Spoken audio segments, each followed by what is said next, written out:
Capital fund উল্লেখই আছে opening capital fund একটু আগে 9,30,000 নির্ণয় করলা,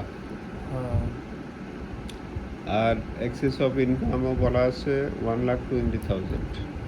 ক্লোজিং লায়াবিলিটিতে ক্যাপিটাল ফান্ডের সাথে এক্সেস অফ ইনকাম 1,20,000 প্লাস করবা। উপরের যে ডাটাগুলো কিছু লক্ষ্য করো। ডোনেশনের ব্যাপারে স্পেশাল কোনো ডিরেকশন আছে? ডোনেশনকে ইনকাম স্বরূপ ধরা যায়, আবার না, রেভিনিউ ইনকাম স্বরূপ ধরে ইনকাম এক্সপেন্ডিচার স্টেটমেন্টে দেখানো যায়। আবার কেউ ইচ্ছা করলে ডোনেশনকে ক্যাপিটাল ইনকাম স্বরূপ ধরে ক্যাপিটাল ফান্ডের সাথে প্লাস করতে পারে, যে কোনোভাবেই করা যায়।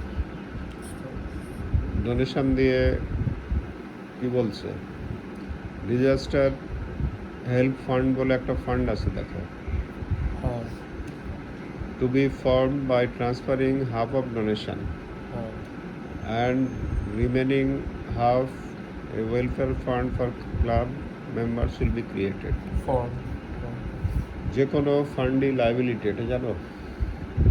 ক্যাশ ফান্ড ছাড়া, ক্যাশ ইন হ্যান্ড ছাড়া, ক্যাশ ফান্ড ছাড়া যে কোনো ফান্ডই লাইবিলিটি। তুমি ক্যাশ বুকে তো এটাও আসবে না যে গুডস পারচেজ টাকা 15,000 ফ্রম কারেন্ট অ্যাট 5% ডিসকাউন্ট? না, আসবে না। এনি ফান্ড ইজ লাইবিলিটি, এটা খেয়াল রাখবা। তুমি ক্লাসে একটা ফান্ড ক্রিয়েট করলা যে তোমাদের লাস্ট ওয়ার্কিং ডেতে একটা প্রোগ্রাম করবা, এই জন্য এখন থেকে কিছু টাকা উঠিয়ে রাখলা সবাই মিলে। এই টাকা কি কারো অ্যাসেট হবে না লায়াবিলিটি হবে? তাহলে বিশেষ উদ্দেশ্য নিয়ে কোনো তহবিল গঠন করলে বা ফান্ড গঠন করলে সেটা হয় লায়াবিলিটিতে। এখন ডোনেশনের তার মানে অর্ধেক দিয়ে ডিজাস্টার হেল্প ফান্ড বলে অর্ধেক 30,000 টাকা লিখবা, আর ওয়েলফেয়ার ফান্ড দিয়ে কত লিখবা? 30,000 লিখবা। ক্লিয়ার? তারপরে লিগেসিস বলে এখানে একটা ডাটা আছে, দেখো। লিগেসিস মানে বাংলা হচ্ছে উইলকৃত ধন দৌলত। এটা কি সাবস্ক্রিপশনের মতো সচরাচর পাওয়া যায়?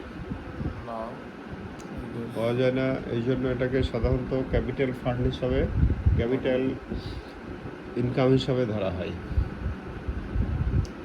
ক্যাপিটাল ইনকাম হিসাবে ধরলে ক্যাপিটাল ফান্ডের সাথে যোগ করে দেখানো হয়। দেখো যোগ করা আছে কিনা, দেখো। লিগেসিস 50,000 যোগ করা আছে। তারপরে এখানে লাইফ মেম্বারশিপ সাবস্ক্রিপশন মানে আজীবন সভ্যের চাঁদা, এটাও খুব একটা পাওয়া যায় না।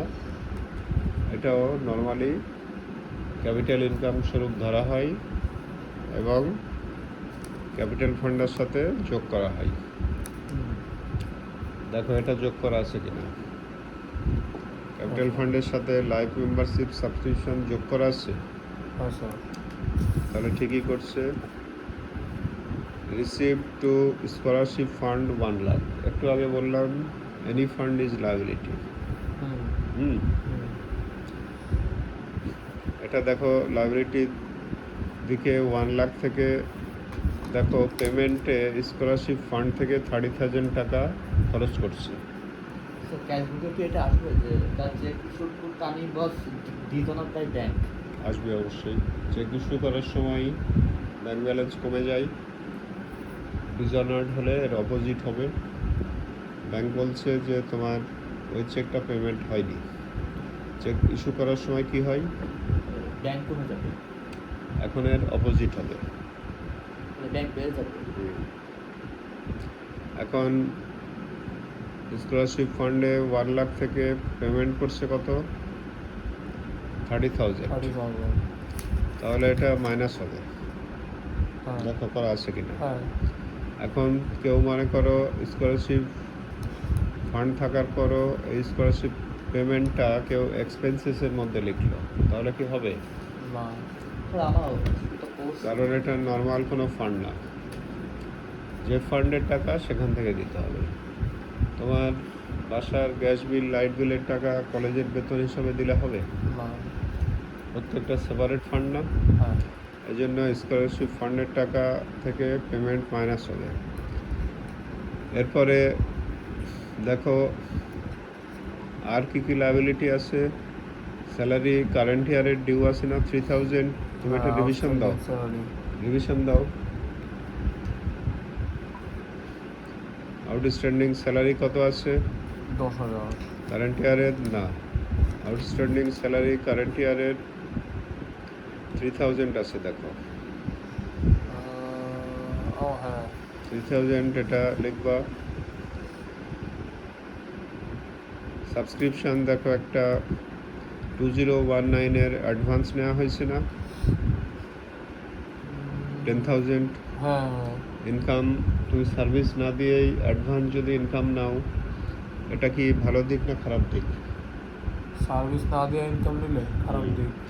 এটা এই জন্য লাইবিলিটিতে যাই। হ্যাঁ এইভাবে দেখো পুরো ক্লোজিং লাইবিলিটি এবং ক্যাপিটাল ফান্ড করা আছে কিনা।